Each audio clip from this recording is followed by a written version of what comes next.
আগে একদিন কোন এক নেতা যেন কাছে আমি আল্লাহর কাছে তওবা করতে পারবো না, আমি মাফ চাইতে পারবো না, কারণ আমি গুনাহ করিনি, তা মাফ চাবো কেন? অথচ তার মুখে দাড়ি নাই। আসুসা তো দাড়ি কাটা যে গুনাহ, এইটার মাফ চাইয়ে তো কুল পাবি না। আমি গুনাহ করছি কি করি নাই? কাজেই যখনই সুযোগ আসবে বলবো আস্তাগফিরুল্লাহ, আল্লাহ তোমার কাছে ক্ষমা চাই, ওয়া আতুবু ইলাইহি, তোমার কাছে প্রত্যাবর্তন করলাম। আজ এতদিন যে গুনার মধ্যে ছিলাম আর এই গুনাহ করব না, তোমার কাছে অঙ্গীকার করলাম রব্বুল আলামিন, আর কোনোদিন গুনাহ করব না। এরপরে নেকামলের জন্য প্রস্তুতি নিয়ে নেন। নেকামল খুঁজে খুঁজে উলামায়ে কেরামের কাছ থেকে শুই না কোনটা কোনটা নেকামল, সেগুলোকে যথাযথ সঠিকভাবে পালন করার চেষ্টা করি। নেকামলের ভিতরে মিক্সার দেওয়ার চেষ্টা না করি। খেয়াল করেন, নেক আমলের মধ্যে মিক্সার দেওয়ার চেষ্টা না থাকায়, ওয়ালা ইউশরিক বিইবাদাতি রাব্বিহি আহাদা, ইবাদত করবা মুখলিসিন লাহুদ্দিন, একমাত্র আল্লাহরই জন্য ইবাদত। ইবাদতের মধ্যে মিক্সার দিবা না। মিক্সার কাকে বলে? নামাজ পড়ি কিন্তু মানুষের কাছে প্রশংসা পাওয়ার জন্য, রোজা রাখি মানুষের কাছে প্রশংসা পাওয়ার জন্য, দান করি মানুষের কাছে প্রশংসা পাওয়ার জন্য, মাদ্রাসা করি মানুষের কাছে প্রশংসা পাওয়ার জন্য, মসজিদ করি নাম কলানোর জন্য। হুজুর আমার নামটা একটু কইেন, আমরা এইগুলো করছি ওইগুলো করছি সেইগুলো করছি, নিজের কথা তো নিজে কোয়া যায় না, কার মধ্যে কি আছে আপনি একটু কয়ে দিন। ভালো কাজ করার পরও শূন্য হাতে উঠবেন, এর নামগুলো শিরিক ফিল ইবাদত। দাড়ি রাখছেন কি জন্য? আপনি দাড়ি রাখছেন কে?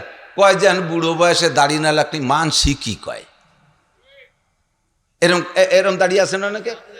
এই দাড়ি ইবাদতের দাড়ি না, এই দাঁতি হলো শেরকি দাড়ি। দাড়ির ভিতরে আপনি মানুষের কাছে মানুষের মুখ বন্ধ করার জন্য আর মানুষের কাছে প্রশংসা পাওয়ার জন্য দাঁড়িয়ে রাখছেন। আপনি মসজিদে এসেছেন, আমরা তো দেই নে, বিটি গে জ্বালায় থার কায়দা নাই, বাড়ি মহিলাকে জ্বালায় বাড়ি থার কায়দা নাই, তাই মসজিদে আইছেন। বলি আমি তো আসা সিজ না, এরকম সিজ আছে না বহুত। এই লোক নামাজ পড়লো, নামাজের মধ্যে শিরিক হয়ে গেছে। বিভিন্ন সময় দান করে ইউটিউবারদেরকে ডাইকা, ক্যামেরাম্যানদেরকে ডাইকা দানগুলোকে সব ভিডিও করে সারা দুনিয়ায় ছাইড়া দেয়। মুখে মুখে কয় আমি ইয়া করলাম কেন, আমি একমাত্র আল্লাহর জন্যই দান করছি, কিন্তু ছবি করলাম কেন? যাতে অন্য কিরপিনরা দেখে দান করা সে। ফাও কথা, বাজে কথা, তোমার এই দায়িত্ব দেইনি তো। অন্য কিরপিনদের দানবীর বানানোর দায়িত্ব তোমার এই মাধ্যম নয়। কতক্ষণ তোমার দান তুমি করবা একমাত্র আল্লাহর জন্য ইবাদত হবে, আল্লাহর জন্য মুখলিসিন লাহুদ্দিন, ইখলাসের সাথে ফ্রেশ পরিষ্কার পরিচ্ছন্ন ইবাদত করার প্রস্তুতি নিয়েছেন। ইস্তেগফার পড়া তওবা করে আল্লাহ পাক বলেন ইল্লা মান তাবা ওয়া আমানা ওয়া আমিলা আমালান সালিহা ফাউলাইকা ইউবাদদিলুল্লাহু সাইয়্যাতিহিম হাসানাত ওয়া কানাল্লাহু গফুরুর রহিম। যুবক আমার দিক তাকাও, বুড়োরা আমার দিক তাকান। কত বড় সুসংবাদ! এর চেয়ে বড় সুসংবাদ আমার কাছে আর নাই আমার জানা মতে।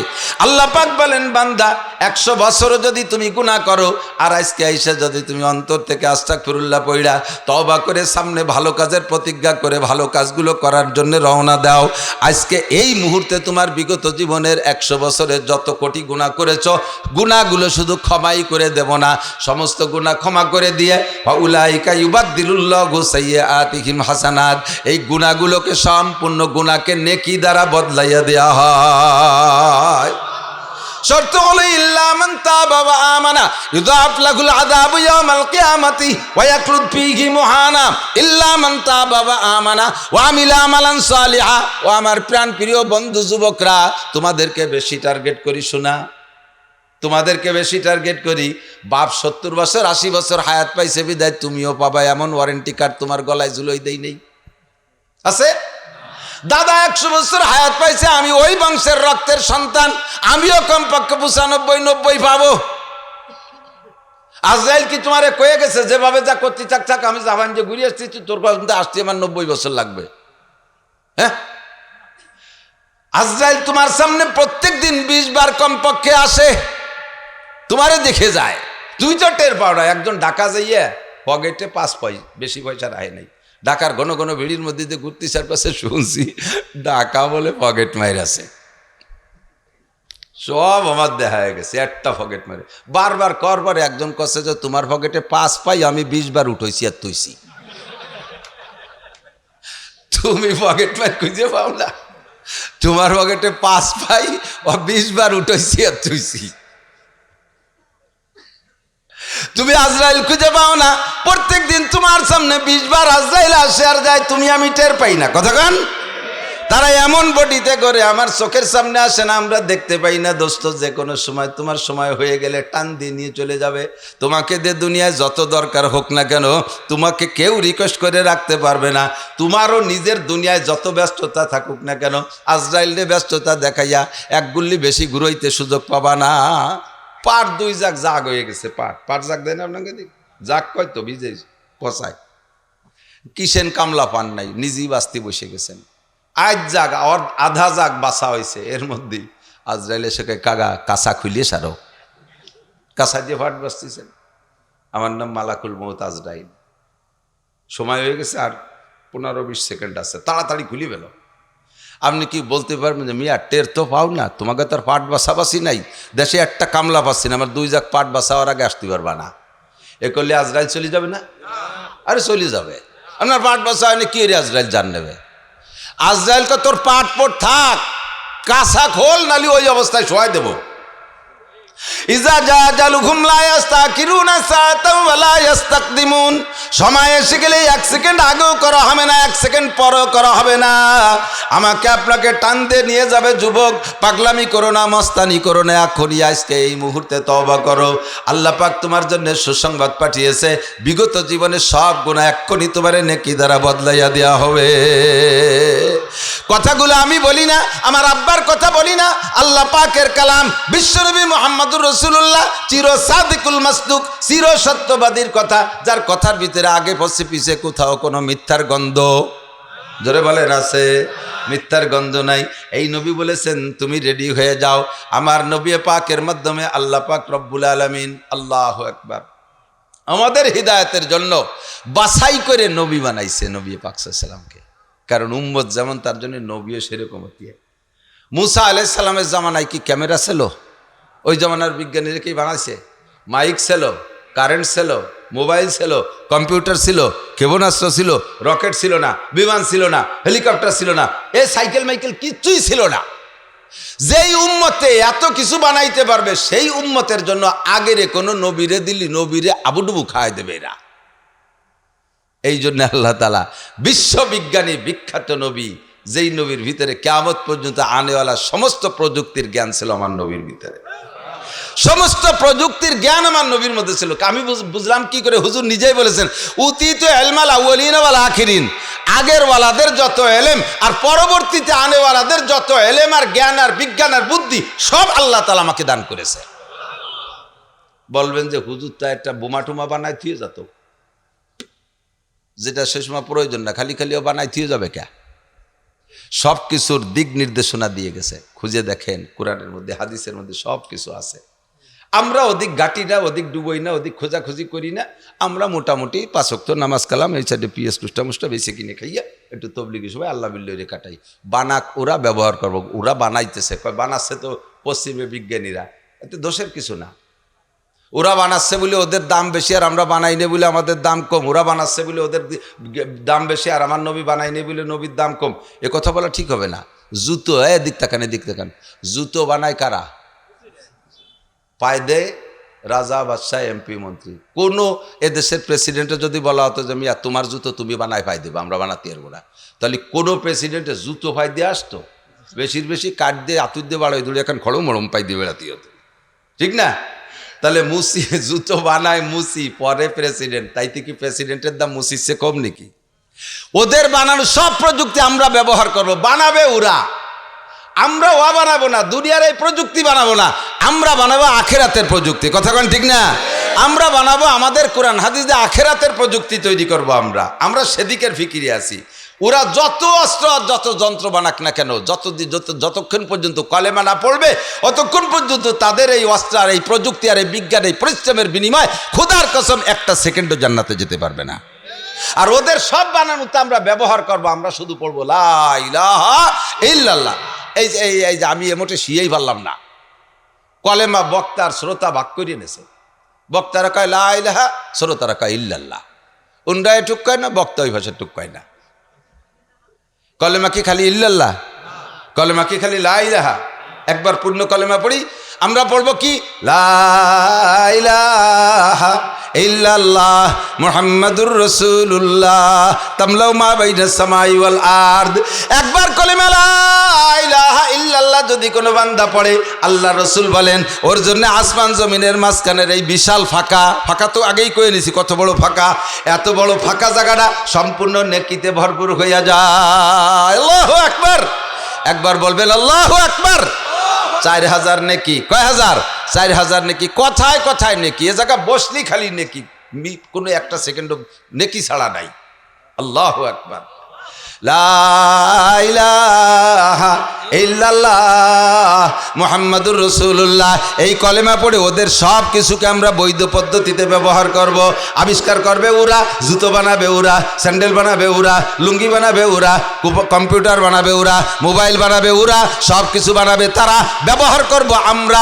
ওরা জান্নাতে যাবে না কলেমার বা কলেমা না থাকার কারণে, আর ওদের দেয়া সব কিছু ব্যবহার বা বানানো সব কিছু ব্যবহার করব আমরা। পড়বো শুধু আখিরাতের দালান বানানোর কারবার।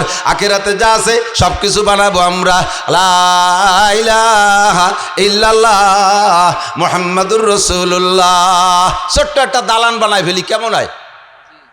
বানাবেন না একটা দালান ভেস্তের মধ্যে? পড়েন বিসমিল্লাহির রহমানির রহিম। ইন্না আতাইনাকাল কাউসার ফাসাল্লি লিরাব্বিকা ওয়ানহার ইন্না শানিয়াকা হুয়াল আবতার। কি খুশি যে ঠেকতেছে না, হাসি দিয়ে পারলাম না। একেবারে আল্লাহর ক্রিয়া, একটুও মিথ্যে না। পড়ার সাথে সাথে পড়ছেন যারা, প্রত্যেকের আমল নামায় যে নেকি লেখা হয়েছে তাতে আল্লাহ তাআলা জান্নাতের মধ্যে 4 তলা একটা দালান বানাই দিয়েছে। এই এখনই একটা দালান হয়ে গেছে বেহেশতের মধ্যে। বিসমিল্লাহ 1 আয়াত আর ইন্না তাইনা 3 আয়াত, 4 তলা দালান হয়ে গেছে। দালানটা কটটুক আপনার রান্নাঘরের সমান। একতলার ভিতরে এত রুম হবে, একতলার ভিতরে এত রুম হবে যে আপনার দুনিয়ায় যত আপনজন আছে, আব্বা মা দাদা দাদি নানা নানি শ্বশুর শাশুড়ি চাচা চাচি মামা মামি খালা খালু ভাই বোন তাওই মাওই উস্তাদ সাকরে পীর মোর্শে ছাত্র ছাত্র ভাই কর্মজীবনের সাথী বন্ধু যত আছে, একেবারে আত্মীয় স্বজন যার সাথে জীবনে একবার চার দোকানে বসে চা খাইছেন আর খোঁজ গল্প করছেন, এ সব যদি ভেস্তে যায় আর এরা যদি আপনার বাড়ি বেড়াতে আসে, একতলার ভিতরে প্রত্যেকটা আলাদা আলাদা রুমে বসতি দেওয়ার পরও ওই তালার ভিতরে আরো রুম অবশিষ্ট থেকে যাবে। এ কোন ইট দিয়ে বানাবে? নগরকান্দার ইট, ফরিদপুর শহরের ইট, গোপালগঞ্জে নুনা ইট, লাবিনাত মিন ফিদ্দা লাবিনাত মিন যাহাব। একটা ইট হবে স্বর্ণের, একটা ইট হবে রূপার। কন্যা সুবহানাল্লাহ। আর মেশকর জাফরানের হবে গাঁথনি। এই বিল্ডিং বানাইতে কি দুনিয়ার এই প্রযুক্তি দিয়ে সম্ভব?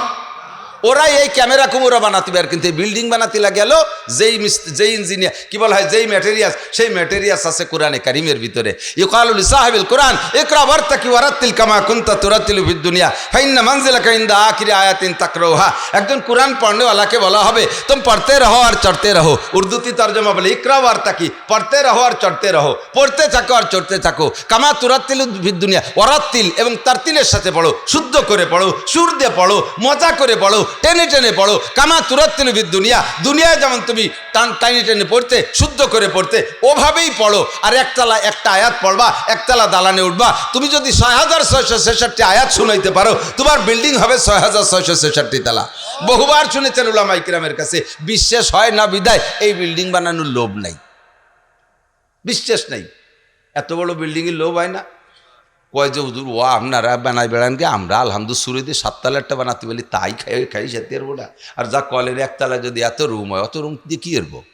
এই জন্য অত বড় দালান আমাকে দরকার নাই, এত বড় দালানের দরকার নাই। না আপনার বাড়ি, গ্রামের বাড়ি দোতলা একটা বিল্ডিং আছে, খুশি আছেন। এই দোতলা বিল্ডিং যদি ঢাকা মতিঝিল 32 তলার নিচে হয়, আপনারটার দিকে ফিরে তাকাবে? ও রান্নাঘর 20 ঘর বাথরুমের মতো দেখা যায়, ঠিক না?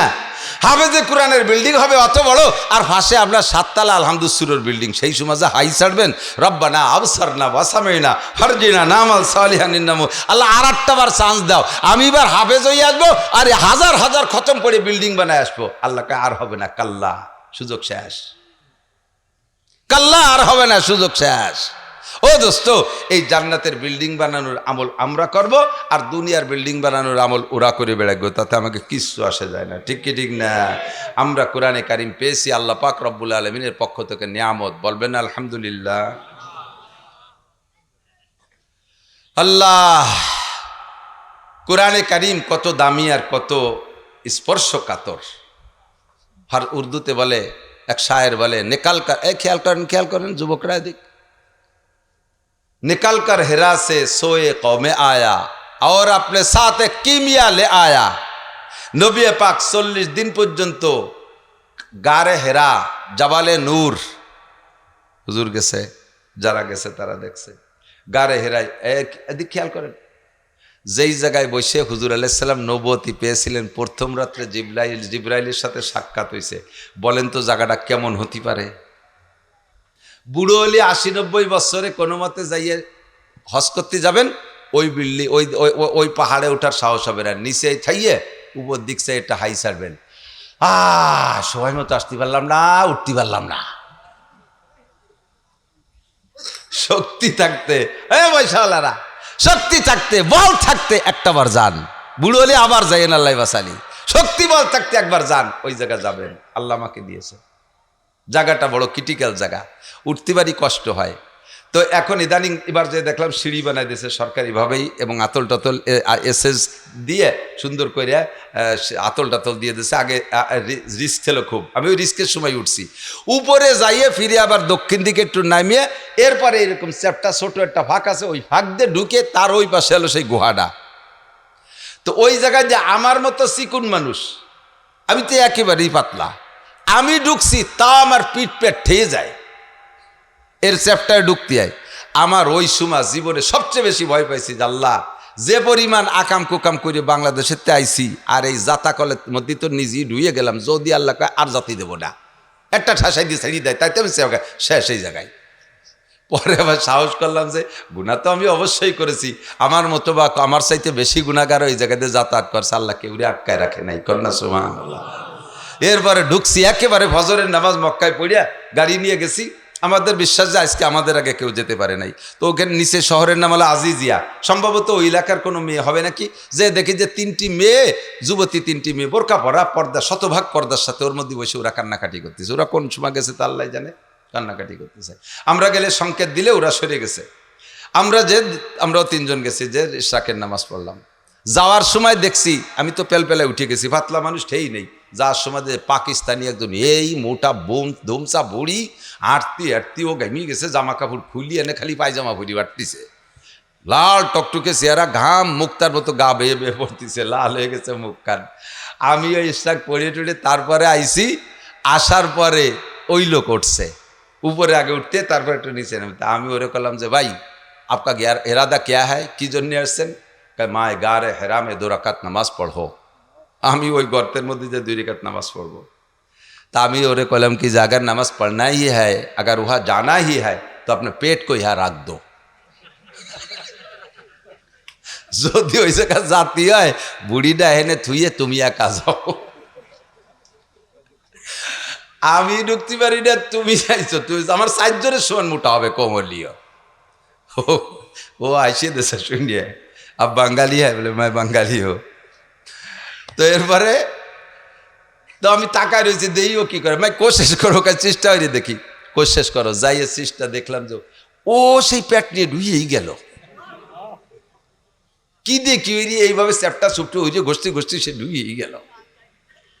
ও জায়গাটা ওই রকমই জায়গা, আপনি গেলে ঢুকতে পারবেন, যত মোটা হন ঢুকতে পারবেন, যত চিকন হন তাও আপনি এরকম বাধা ভাবে যাবেন। জায়গাটা এত বড়। নবী আলাইহিস সালাতু ওয়াস সালাম 40 দিন সে জায়গা বসে আল্লাহকে খুঁজছে। এখনো পর্যন্ত এর আগে নবুয়তি পায় নাই, জিবরাইলের সাথে সাক্ষাৎ হয় নাই। আল্লাহ কে? আল্লাহ যে সৃষ্টিকর্তা, আল্লাহকে খোঁজার জন্য এটা মেধা আল্লাহ তৈরি করে দিয়েছে। আর ওই জায়গায় বসে 40 দিন এতেকাব করছে আল্লাহকে খোঁজার জন্য। খুঁজতে 40তম দিন গভীর রাত্রে জিবরিল আলাইহিস সালাম এসে মানব রূপ ধারণ করে, শুনেছেন উলামায়ে কেরামের কাছ থেকে বহুবার, পরিচয় দেন, আনা জিবরাইল জিতু মিন আল্লাহ ওয়া আনতা নবিউল্লাহ, আমি আল্লাহ জিবরাইল, আল্লাহর পক্ষ থেকে আসছি, তুমি আল্লাহর নবী। এমন 2-4টে কথা কয়ে নলি পারে, কোনো পরিচয় ছাড়াই সামনে এসে কয় ইকরা, পড়েন।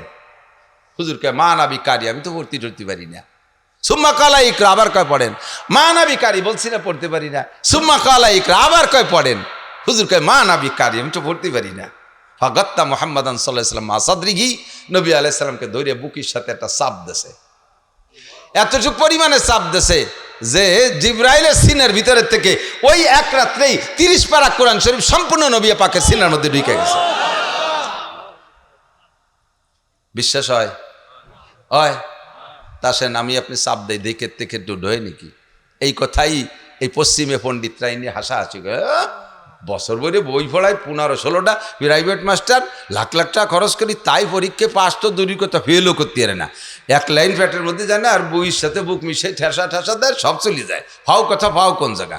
আমি বললাম ফাও কথা তোকে কাছ থেকেই পাইছি। এই মোবাইলের ভিতরে 32 GB একটা মেমোরি আছে, 5 বছরের বয়স, 5 বছর পর্যন্ত বহু কিছু লোড দিছি। আজকে নতুন আর একটা মোবাইল কিনছি, তার মধ্যে 32 GB মেমোরি একটা আছে। এই 32 জিবিকে লোড দিতে আমার 5 বছর টাইম লাগাইছি। এবার এর প্যাটের মধ্যে যা আছে ওই মোবাইলটার মেমোরির মধ্যে ঢুকানো যায় কি যায় না? 5 বছর লাগে, 5 বছর লাগে। ব্লুটুথ কানেকশন দিয়ে একটার বইয়ের সাথে একটা বুক মিশাই একসাথে 2 মিনিট হয় তুলি সব এর ব্যাটের মধ্যে, তোর ব্যাটের মধ্যে চলে যায়। যায় যায় তোর একটা জড় পদার্থ মোবাইল, তার কোনো হাত পাও নাই, তার কোনো নিজস্ব জ্ঞান বুদ্ধি নাই, তার সিনের মধ্যে থেকে যদি এভাবে সিনে মিশাই শোয়ায় তুলে ডুয়ে যেতে পারে, তাহলে জিব্রাইল রুহুল কুদুস তার সিনার থেকে মুহাম্মদুর রাসূলুল্লাহর সিনার মধ্যে 30 পারা কোরআন শরীফ একসাথে ঢুকতে পারে কি পারে না? আমা জবাবুকুম ফাওয়া জবাবুনা, দে তুই কি জবাব দিবি, তোর যে জবাব আমারও সেই জবাব। হাসা হাসি আরে স্যাদরাই, হ্যাঁ মুসলমানরা বাপের কবরের দ্বারে বসে 3 বার কুলু পড়ে আর সব নেকি বলে কবরের মধ্যে চলে যায়। সে কবর দিয়ে কীভাবে টাইট করে বন্ধ রেখেছ, পাড়ায় পাড়ায় গাদায় দিছ, কোনো হিন্দি একটা হুটো রাহ নাই যে সেই ভাগ দিয়ে কুলু চুলো ঢুকবে। এ গাধারে কি কব, ওরে জব দেবো কি কইয়া? তুই আমেরিকাতে টাকা ছাড়িস বিকাশে, আর বাংলাদেশের বিকাশের মধ্যে ঢোকে কি ঢোকে না? টাকা ঢোকে না, ঢুকলে দোকানে নিলি বেরোয় দেয় কে? তো টাকা যে আমেরিকার থেকে আসছে, আসার সময় কি দেখছেন যে এই ফেদ্যে আসলো? ও যদি উড়িয়ে উড়িয়ে আসতো তাহলে পথে ইন্ডিয়ানরা জাল ফাইতে ধরে রাখতো না সব, ওকে একটা টাকা বাড়ি আসতে দিত। তো তোর এই বুবা মোবাইলের সিনের ভিতরে এর মধ্যে ঢুকলো কোন ফুটোই দিয়া? এই মোবাইলের ভিতরে যেই ফুটো দিয়ে বিকাশের টাকা ঢোকে, আমার আব্বার কবরে যাওয়ার জন্য ওইরকম একটা ফুটো আছে। ঠিক ঠিক না? ফামা জবাবুকুম ফাহুয়া জবাবুনা।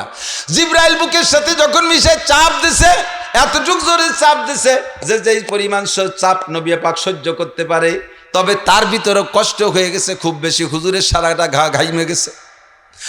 চাপ দিয়ে ছেড়ে দেওয়ার পরে কয় ইকরা পড়েন। এবার নবী বলেন ইকরা বিসমি রাব্বিকাল্লাযী খালাক, খালাকাল ইনসানা মিন আলাক, ইকরা ওয়া রাব্বুকাল আকরাম আল্লাযী আল্লামা বিল কলাম আল্লামাল ইনসানা মা লাম ইয়ালাম। তাৎক্ষণিক 5টা কথা মুখ দিয়ে বের হইছে, বাকি সব সিনার মধ্যে রয়ে গেছে। ওই রাত্রে পুরো 30 পারা কোরআনের হাফেজ হয়ে গিয়েছিলেন নবী পাক। যার প্রমাণ হলো নবী পাক বলেন, আমি নবুয়তি পাওয়ার পরে যতটা রমজান পেয়েছি, প্রত্যেক রমজানে পুরো 30 পারা কোরআন শরীফ আমি জিব্রাইলের সাথে দাওর করতাম। জিব্রাইল এক খতম শুনাইতো, আমি এক খতম শুনাইতাম। সারা রমজান দুইজনে কোরআন পড়াপড়ি করতাম।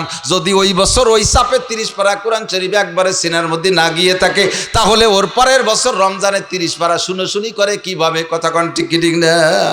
আল্লাহু আকবার। এদিক তাকান, এই জাবালে নূর, এই পাহাড়টার নাম হলো জাবালে নূর, গর্তটার নাম গারে হেরা, হেরা গুহা।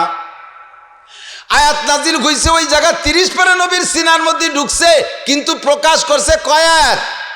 এখনো পর্যন্ত গারে হেরার ওই জায়গা এই ইকরা বিসমি এখনো কলম দিয়ে লেখা আছে, রং দিয়ে লেখা আছে, এই ছাড়া আর কিছু না।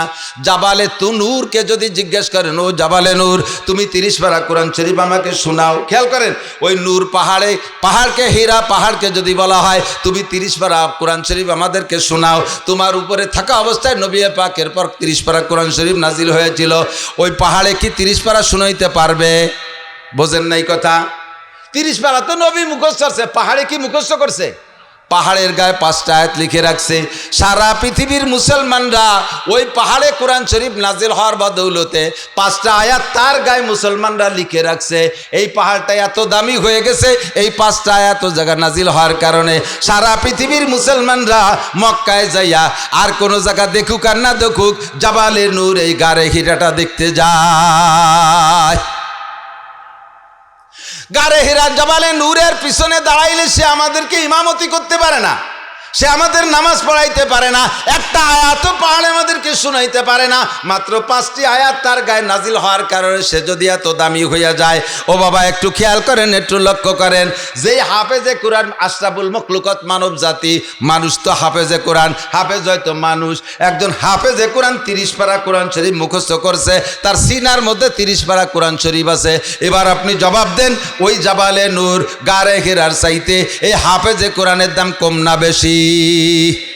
ওরে যদি সারা পৃথিবীর মানুষ দেখতে যায়, তাহলে একেও সারা পৃথিবীর মানুষ দেখতে আসা উচিত। ওকে যে পরিমাণ সম্মান করা দরকার, হাফেজে কোরআনকে তার চাইতে বেশি সম্মান করা উচিত। কিন্তু দুঃখের বিষয় হলো, আমরা গারে হেরা জাবালে নূরকে সম্মান করি, তারে অসম্মান করতে বলছি তা আবার বুঝবেন না। তার সম্মান তার জায়গায় ঠিক আছে, দুঃখের বিষয় হলো হাফেজকে সম্মান করি না, আলেমকে সম্মান করি না। 30 পারা কোরআন শরীফ সিনার মধ্যে করে বহন করে নিয়ে বেড়াইতেছে। সেই কোরআনের ওসিলায় কত দামি হয়েছে। আল্লাহ পাক রব্বুল আলামিন আরশে আজিমের মালিক বলেন, ইন্না আরাদনাল আমানাতা আলাস সামাওয়াতি ওয়াল আরদ। হে দুনিয়ার মানুষ, কোরআনের সম্মান তোমরা বুঝলে না। এই কোরআনকে লৌহে মাহফুজ থেকে ছুটাইয়া মুহাম্মদুর রাসূলুল্লাহর কাছে প্রেরণের আগে, নাজিল করার আগে আমি কোরআনকে বলেছিলাম, ও কোরআন, তোকে একটু এই জায়গা থেকে এক জায়গায় স্থানান্তরিত হতে হবে, একটু পোস্টিং করতে হবে। জি আল্লাহ, কেন, কোন জায়গায় যাব? কয় যাবা, তোমাকে দুনিয়ায় পাঠাবো। লৌহে মাহফুজে কোরআনের জবান খুলে কয়, আল্লাহ, আমার পাশে আরো 3খানা আসমানি কিতাব লেখা ছিল, তৌরাত জাবুর ইনজিল সহ 103খানা কিতাব আমার পাশে আরো ছিল, কোরআন বাদে। সবগুলো কিতাবকে তুমি একে একে জমিনে পাঠিয়ে দিয়েছ।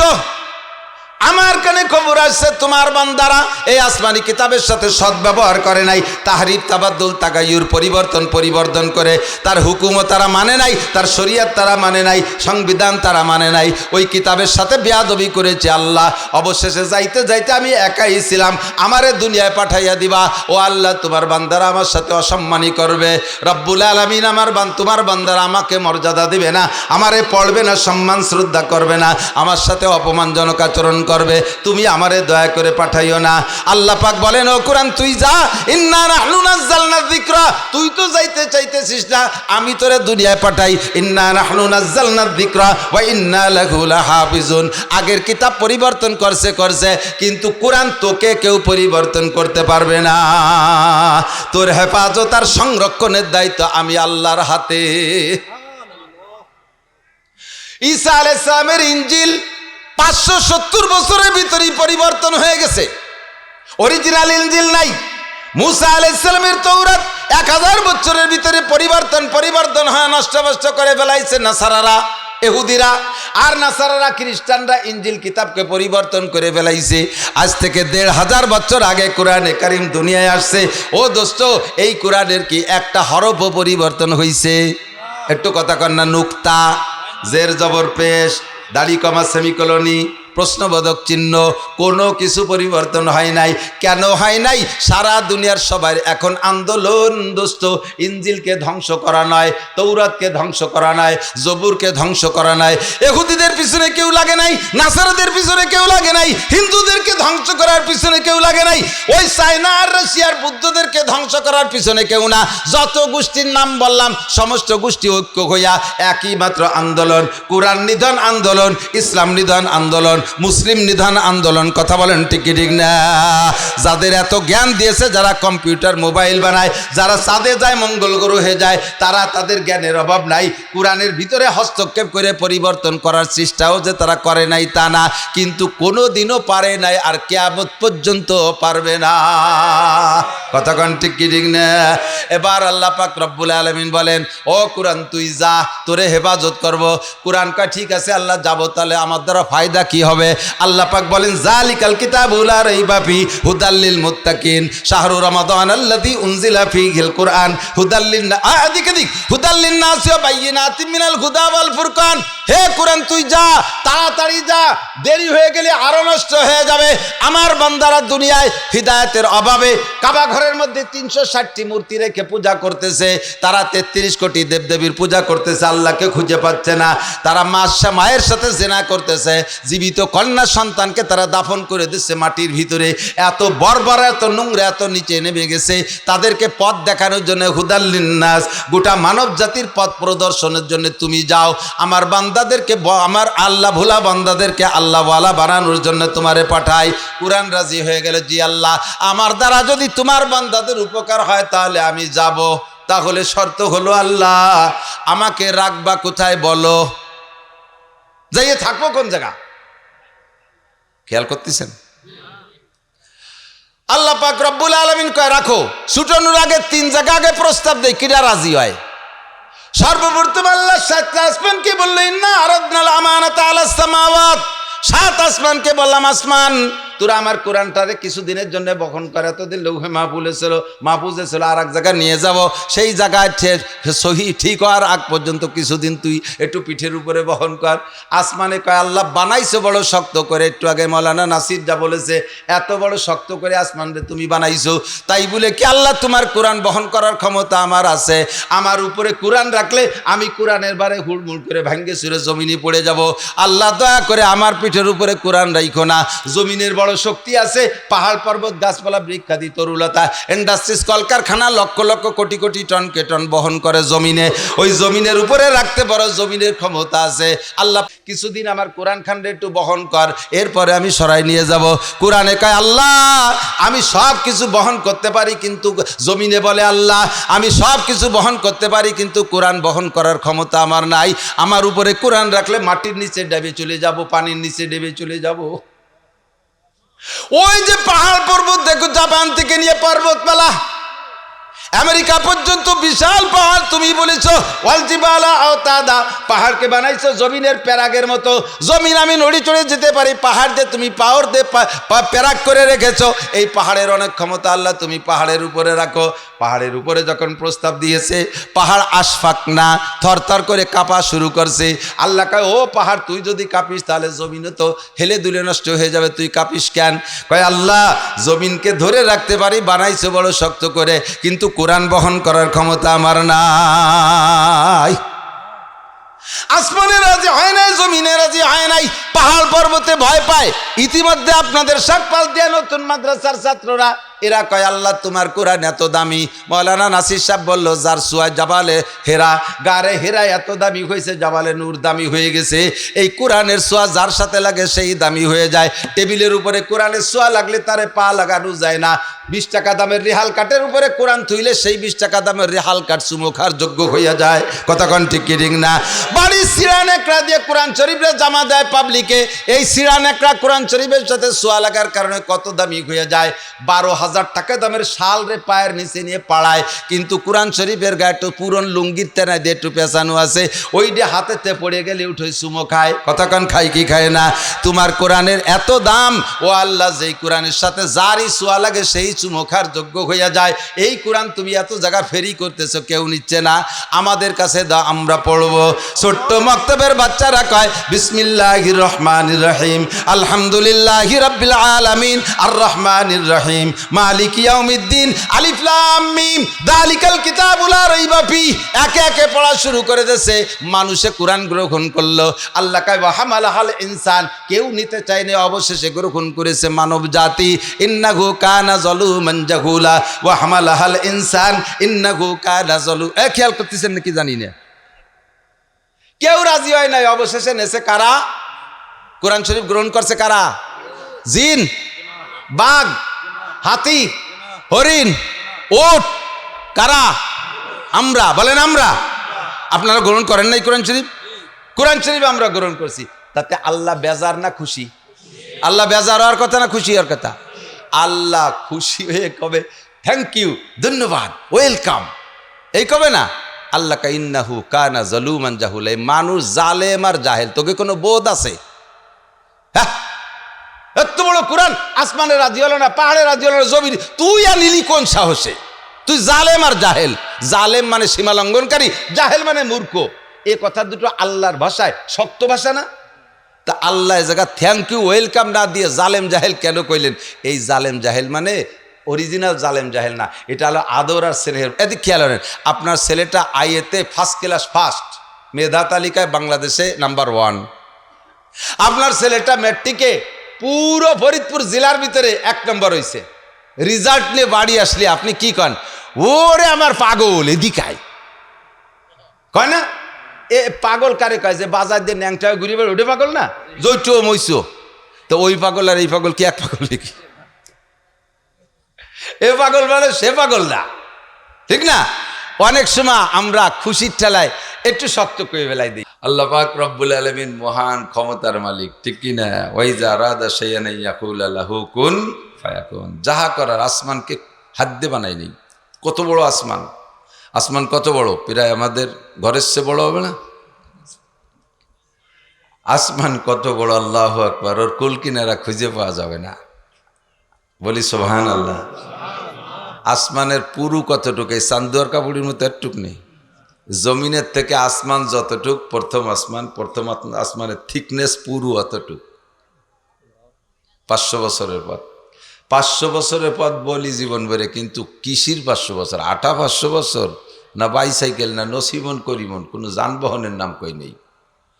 দুনিয়ায় সবচাইতে দ্রুতগামী যানবাহন যেটা তৈরি হবে কিয়ামতের আগ পর্যন্ত, হতে পারে তার 500 বছরের পথ।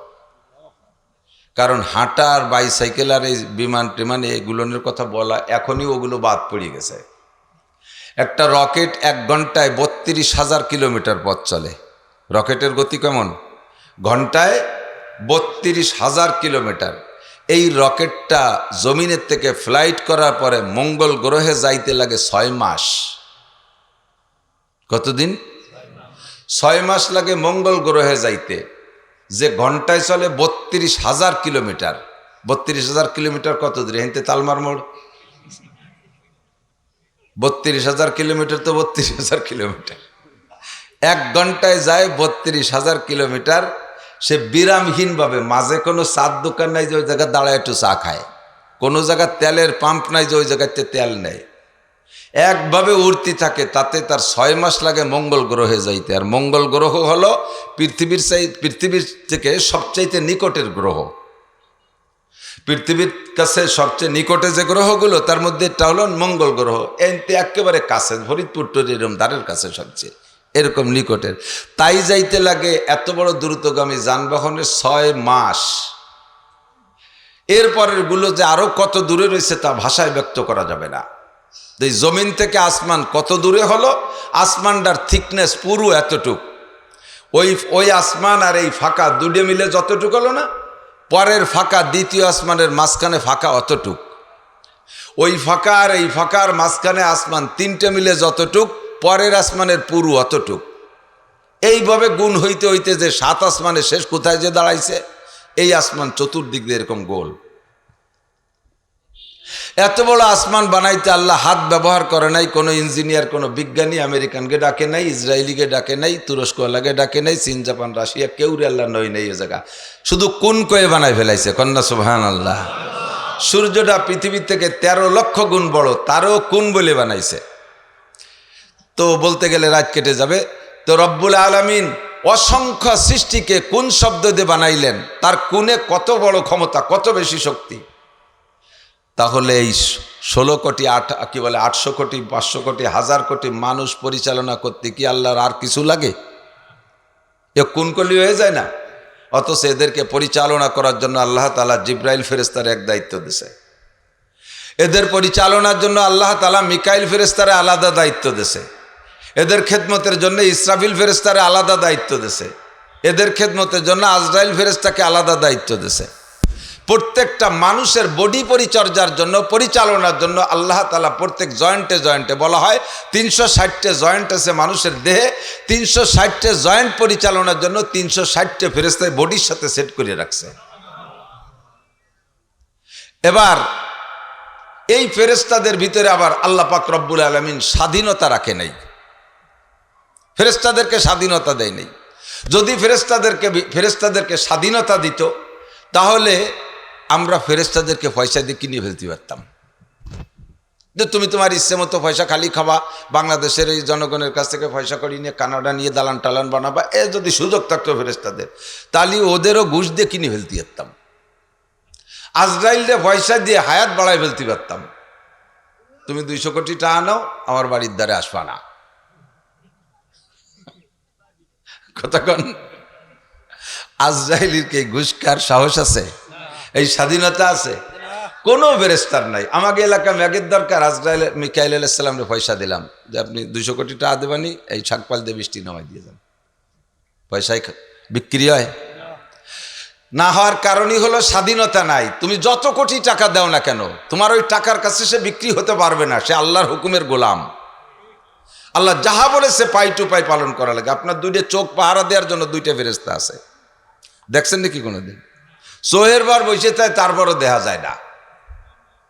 জিসমুন নুরানিয়ুন, একটা নুরানি দেহ ফেরেশতারা। এত শাক্কালুবি আশকালি মুক্তালিফা, বিভিন্ন সময় বিভিন্ন রূপে রূপান্তরিত হয় ফেরেশতারা। লা ইয়াকুলু ওয়ালা ইয়াশরাবু, খায়ও না পানও করে না। লা ইয়াবুলু ওয়ালা ইয়াগুতু, পেশাব পায়খানা করে না। লা ইয়ামুতু ওয়ালা ইয়াহইয়া, মরেও না বাঁচেও না। লা ইয়ানামু ওয়ালা ইয়াস্তাইকিজু, ঘুমও যায় না সজাগও হয় না। লা ইয়ালিদু ওয়ালা ইউলাদু, জন্ম নেয়ও না জন্ম দেয় না। যারা যেভাবে বানাইছে সে সেই হালাতে থাকে। 2টা চোখ পাহারা দেওয়ার জন্য 2টা ফেরেশতা। বিশ্বাস হয়? কতক্ষণ বিশ্বাস হয় না? এই 2টা ফেরেশতা চোখের কাছে থাকে, আপনাকে দৈনন্দিন চোখ পাহারা দেয়। দেখেন শরীরের ভিতরে যত অঙ্গ আছে সবচাইতে এক্সপার্ট, দ্রুত চালু কোন অঙ্গটা? কোন তো চোখ, ঠিক না? যত তাড়াতাড়ি কেউ আসুক না কেন, পট করে সে কপাট বন্ধ হয়ে দেয়, শাটার নামায় দেয়। ওই শাটার নামা থেকে আদ্যে ধরা লাগে নাকি? হাতে ওঠের বার আগে চোখ মারি দেয়, ঠিক কিনা? আল্লাহু আকবার। এই কাজটা কে করে? দেহের ভিতরে অন্যতম অঙ্গ, বাহ্যিকভাবে ব্যবহারের জন্য মানুষের চক্ষু দুটো আমার মনে হয় সবচাইতেই দামি, ঠিক না? কান না থাকলে বয়রা আলী শুনলাম না, চোখ দিয়ে দেহে সব কাজ ভূতির মতো করিয়ে গেলাম। জবান বুবা, কথা বলতে পারলাম না। চোখ আছে দেখে দেখে পেঁয়াজ নিড়েবো, ক্ষেত নিড়েবো, পাট কাটবো, ঘাস কাটবো, সব কিছু করবো। কিন্তু চোখ না থাকলে সব কিছুতে মায়ের। আল্লাহ পাকের জন্য বলেন, কুল হাল ইয়াস্তাবিল আমা ওয়াল বাসির, তুমি বলো তো চক্ষুওয়ালা লোক আর অন্ধ লোক কি কখনো সমান হতে পারে? যেমন হাল ইয়াস্তাবিল হাই ওয়াল মাইয়িত, জীবিত মানুষ আর মরা মানুষ যেমন সমান হতে পারে না, চক্ষুওয়ালা আর অন্ধ মানুষের সমান হইতে পারে, ঠিক না? একটা অন্ধ মানুষ, খেয়াল করেন, একটা অন্ধ মানুষ 7 ফুট লম্বা, 1.25 ফুট চওড়া বা 2 ফুট চওড়া, এই হেভি, হাট্টা কাট্টা, হাফসিকে মতো জুয়ান, কিন্তু অন্ধ। আর একটা মানুষ, এই অন্ধ মানুষের হাতে লাঠি আছে। আর একটা মানুষ মাত্র 5 ফুট, শুকনো ট্যানটেনিয়া, এর চোখ আছে। এই অন্ধডারে আর চোখ আলাডারে পিঠে ভিটিতে লাগাই দিয়ে মায়ের কিডা বেশি খাবে? কান্দি ওই চোখালা একটা বাড়িও খাবে না, অত চোখ দিয়ে দে ঘুরিয়ে ঘুরিয়ে লাঠিতে সরিয়ে থাকবে। অন্ধওয়ালা পিঠ কালা পিঠ লাল হয়ে যাবে বাড়ির ঠেলায়। ও কাল ছোট হলেও ঘুরিয়ে ঘুরিয়ে দেহে পিটিবে, ঠিক কিনা? আমার আপনার চোখ পাহারা দেওয়ার জন্য আল্লাহ তাআলা 2জন ফেরেশতা নিযুক্ত করেছেন। এই চোখের কাছে একটা, এই চোখের কাছে একটা। কোনো চোখে ফেরেশতার স্বাধীনতা নাই। এই চোখের কাছে ফেরেশতা জানে না যে বাম চোখের কাছে কে আছে। তারে যেদিন এখানে দায়িত্ব দিছে, সারা জীবন একটা চোখেরই পাহারাদারি করে। এই নাকের ছোট্ট একটা বেড়া পার হলে ওই পাশের ফেরেশতার সাথে দেখা হয়ে যায়। 2জন বসে খানিক খাও, গল্প টল্প, মোবাইল টোবাইল দেখা দিয়ে হতে পারে, গেম খেলাখেলি হতে, কিন্তু কোনো অবস্থাতেই এই বেড়া টপকায় ওই ধারে যায় না, কারণ স্বাধীনতা নাই। কি নাই? স্বাধীনতা নাই। আল্লাহ পাক আমাকে আপনাকে স্বাধীনতা দিছে কি দেয়নি? স্বাধীনতা দিছে না? হাতির স্বাধীনতা নাই। কত বড় বড় হাতি মানুষের কাছে ধরা পড়ে যায়, পায়ে শিকল দিয়ে বাঁধতে থুইছে, তার পেটে বাচ্চাও হচ্ছে, বাচ্চাটারে টান দিয়ে মানুষে নিয়ে গেছে। মা বাচ্চার কাছে যার জন্য কত ছুটোছুটি পাগলামি করতেছে, মোটা মোটা চারটে শিকল দিয়ে গাছের সাথে বাঁধতে থুইছে। এত বড় শক্তিশালী হাতি হওয়ার পরও নিজের বাচ্চাটারে একটু আদর করতে জাতি পারতেছে না, মানুষের কাছে ধরা খেয়ে গেছে। গাবতলির হাটে 26 লাখ টাকা গত কুরবানিতে একটা আইডিয়া বিক্রি হয়েছে। 2 টন ওজন, 50 মন গোস্ত। গায়ে কি একটু একটু শক্তি? এত বড় শক্তিশালী আইডিয়াটারও স্বাধীনতা নাই। 10 তারিখে সে টান হয়ে শোয়াই ফেলাইছে, ধরে জবই দিয়ে 1 সপ্তাহের মধ্যে খাইয়ে পায়খানায় পৌঁছাই দিছে। কোনো মাতব্বরি আছে?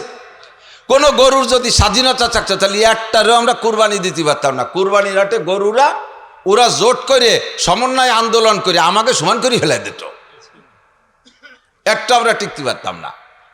ওর স্বাধীনতা আল্লাহ খর্ব করে নিয়ে গেছে। ফেরেশতাদের স্বাধীনতা নাই, যত বড় ছোট বড় যত প্রাণী বলেন কাহারও স্বাধীনতা নাই। রয়্যাল বেঙ্গল টাইগার একটা বাঘ যদি আপনাদের নগরকান্দায় ঢোকে, শুধু নগরকান্দা না, যদি বলা হয় বাগেরহাট পার হইয়া মোল্লারহাট ব্রিজ পার হয়ে এইবার গোপালগঞ্জের মধ্যে ঢুকছে, ও খালি উত্তর দিক দৌড়ছে। খবর আছে যে ও বাঘ খালি উত্তর দিক দৌড়ছে। এই খবর শোনার পরে আমার মনে হয় যত ভালোবাস করি একজনও থাকবেন না। উত্তর দিক দৌড়েছে, বাঘে যে দৌড়ে কতক্ষণের মধ্যে চলে আসছে, নগরকান্দা আসছে, তার কয় লাফ লাগবে রে।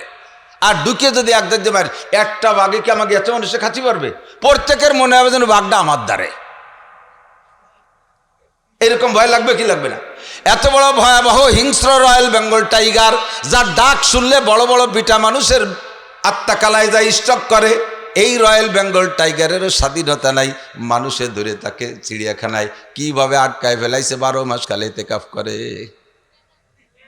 সারা 12 মাস কাল বসে বসে সুবহানাল্লাহ আলহামদুলিল্লাহ পড়তি। তাহলে মানুষে কিছু দিলি খায়, না দিলি বসে বসে আল্লাহ বিল্লি করে। স্বাধীনতা শেষ। বনের রাজা সিংহ, তারও দেখলাম রয়্যাল কি বলা হয় চিড়িয়াখানার ভিতরে বন্দি, তারও স্বাধীনতা শেষ, ঠিক না? আল্লাহ তাআলা আমাদের স্বাধীনতা ঠিক রেখেছেন কিনা কথা কন। আমরা মদ খাইলে খাইতে পারি, গাঁজা খালি খাচ্ছি পারি, আল্লাহ সে সময় মুখ চিপে ধরে নাকি? কথা কন ধরে?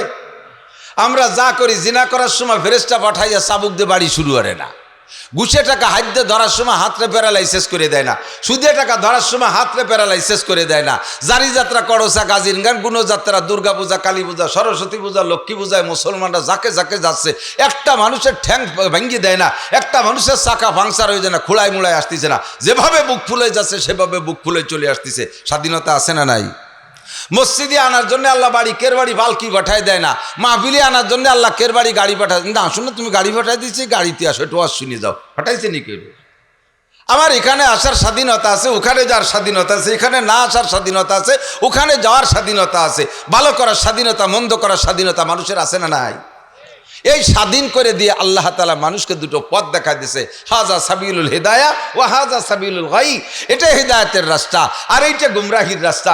এই রাস্তা দেখানোর জন্য 2.5 থেকে 3 লক্ষ সত্যবাদী, একেবারে সাদিকুল মাসদুক, চির আলামিন, 2.5 থেকে 3 লক্ষ নবী রসুলকে আল্লাহ তাআলা রূহের জগৎ থেকে বাছাই ছাঁটাই করে একেবারে সভ্য কি বলা হয় নিজের হাতে প্রশিক্ষণ দিয়া উম্মতের কাছে পথ প্রদর্শনের জন্য পাঠিয়ে দিয়েছে।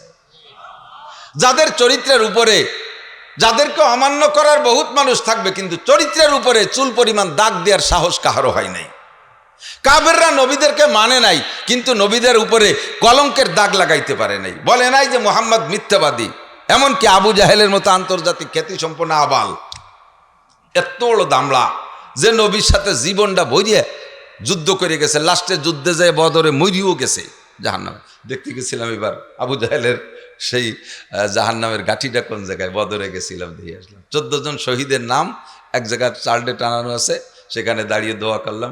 ওই জায়গায় দাঁড়াইলে ওই 14 জনের যে চার্টটা দেয়া আছে ওর নিচে দাঁড়াইলে মনে হয় যেন আমি জান্নাতের মধ্যে দাঁড়াই আছি। কার কেমন অনুভূতি আমি বলতে পারি না। আমি দাঁড়াইয়া আমি নিজেকে নিজে কন্ট্রোল করতে পারতেছিলাম না। আমার মনে হচ্ছিল যেন এই সেই 14 জনটা আমি দেখতেছি, এরকম লাগতেছে। আর ওর খানিক দূরের থেকে দেখায় যে ওই সুড়ঙ্গ যে আবু জাহেল জাহান্নামের মধ্যে ঢুকছে। ওরে যে জায়গা মারছিল, যে জায়গা দাফন করছিল, কুইতে তুইছে, সে জায়গাটাও সে জায়গা আছে। এত বড় বদমাশ আবু জাহাল, তার কাছেও আবু সুফিয়ান কাফের থাকাকালে একদিন জিজ্ঞেস করছে, মে ভাই মোহাম্মদ রে মানি আর না মানি, তুমি একটু সত্যি কথা কও দিয়ে জায়গাতে, আমি আর তুমি ছাড়া কেউ নাই। ওকে কোনোদিন মিথ্যে কথা কওয়ার অভ্যাস? কবাডি করতে পারবো না, মিথ্যে কথা মোহাম্মদ কোনোদিন কয় না। সে কি ধোকাবাজ? কয়দূর চুকার বাজ, ও সমস্ত কথা তার সামনে চলেই না। কন্যা সুবহানাল্লাহ। আবু জাহেল নবী পাকের প্রত্যেকটা চরিত্রের উপরে মানে কি বলা হয় প্রশংসার সার্টিফাই করেছে। 2.5 থেকে 3 লক্ষ নবী রসুল সবাইকে আল্লাহ তাআলা এরকম সত্যবাদী করে দুনিয়ায় পাঠিয়েছেন। সেই সত্যবাদীরা বলেছে হাজা সাবিলুল হিদায়া, এই দিক ডাইন দিক হলো হিদায়াতের রাস্তা, হাজা সাবিলুল জান্নাহ, এদিক জান্নাতের রাস্তা, ও হাজা সাবিলুল জাহিম, এদিক হলো জাহান্নামের রাস্তা। এবার আল্লাহ পাক স্বাধীনতা দিয়ে বলে ফামান শাআ ফালইউমিন ওয়া মান শাআ ফালইয়াকফুর। আমি জবরদস্তি করব না, লা ইকরাহা ফিদ্দিন, ধর্মের মধ্যে কোনো জবরদস্তি নাই। কোনো মুসলমান কোনো অমুসলমানকে পিঠে কলেমা পড়াইতে পারবা না, প্রলোভন দিয়া দুনিয়ার টাকা পয়সার লোভ দিয়ে তাকে ইসলাম গ্রহণ করাইতে পারবা না। এখানে যা ওমা আলাইকুম ইল্লাল বালাগ, তোমাদের দায়িত্ব শুধু তবলিগ করা, পৌঁছই দেবা, বয়ান করবা, তোমরা বয়ান করবা, নবীরা যেমন বয়ান করেছে উলামায়ে কিরাম বয়ান করবা। আমি তাদের স্বাধীনতা দিয়েছি, যার মনে চায় মানবে, যার মনে চায় না মানবে না। মানার প্রতিদান আমার কাছে, না মানার প্রতিদানও আমার কাছে। মান ইহতাদা ফাইন্নামা ইয়াহতাদি লিনাফসি, হিদায়াতের বাণী যে গ্রহণ করবে এর প্রতিদান সে নিয়ে বিনা হিসাবে জান্নাতে চলে যাবে। ওমান দাল্লা ফাইন্নামা ইয়াদিল্লু আলাইহা, আর যে গুমরাহির পথ বেছে নেবে, এই স্বাধীনতাকে প্রয়োগ করে গুমরাহির পথ বেছে নেবে, তারও প্রতিদান আমার হাতে আছে। ফি নারি জাহান্নামা খালিদিনা ফিহা আবাদা, অনাদি অনন্তকালের জাহান্নাম তার জন্য আমি রেখেছি। আপনার স্বাধীনতাকে প্রয়োগ করে আপনি কোথায় যান, কতটুকু উপরে ওঠেন, আল্লাহ পাক একটু ধৈর্যের সাথে দেখে। আল্লাহ বড় হালিম। আল্লাহর যত নাম আছে, একটা নাম কি হালিম, আর একটা নাম কি সবুর। সবুর, হালিম এর মানে হলো পরম ধৈর্যশীল, চরম ধৈর্যশীল। আল্লাহ যদি আমার মতো মিজাজি হতো, কবে আমাকে আপনাকে বাড়ই শোয়া বেলায় দিত, একদিন খাতি দিত না, পানি ফুনি সব বন্ধুরই দিত। আমি তো দুই এক সময় খুব খারাপ লাগে যে আল্লাহ কিভাবে পারে। যেই আল্লাহর সৃষ্টি, যেই আল্লাহর জমিনে বসবাস করি, সেই আল্লাহকে একটাবার আল্লাহ বলে ডাকতে পারি না, দেবদেবীকে পূজা করি। মুসলমান নামে মাত্র কলেমাটা পড়িয়া সারা জিন্দেগিতে একটা সিজদা দেই না, নামাজ পড়ি না, সিজদা দেই না, আল্লাহর নামের একটু জিকির করি না। তারপরে আল্লাহ পাক আমাদেরকে খাওয়াচ্ছে। আল্লাহর চাইতে বড় হালিম আর সবুর হতে পারে না, ঠিক না? আল্লাহ তার এই নামেরও সিলাই, এই গুণেরও সিলাই ধৈর্যের সাথে চুপ করে বসে থাকে। দেখি বান্দা তার স্বাধীনতাকে প্রয়োগ করে স্টার্টিং ডাইন দিক ঘুরাই নাকি, স্টার্টিংটা ডাইন দিক ঘুরাই নাকি, এই অপেক্ষা করে। যদি কেউ ঘুরায় আসে, কে যেন বয়ান করতেছিলেন ঈশার পরপর নাকি, আমি যখন আসি তখন শুনতেছিলাম যে আল্লাহ পাক রব্বুল আলামিন অপেক্ষা করে, বান্দা 1000 বছর গুনাহ করছে, হায়াত দিছি, সদবার আগার তওবা শিকস্তি বাজ 100 বার যদি তওবা ভঙ্গ করো, তারপরও আল্লাহ পাক ডাকতে থাকে বাজ হারাতে হাসতি বাজ। তুমি যার মধ্যে আসো, যেখানে আসো, যে গুনার মধ্যে আসো, বান্দা তুমি ফিরে আসো। তুমি যদি একবার ফিরে এসে পড়ো আস্তাগফিরুল্লাহ, আস্তাগফিরুল্লাহ, আস্তাগফিরুল্লাহ পড়বেন না, আস্তাগফিরুল্লাহ। গুনাহ করেন নাই তো কেউ, গুনাহ তো কেউ করেন নাই না, তাহলে আস্তাগফিরুল্লাহর দরকার।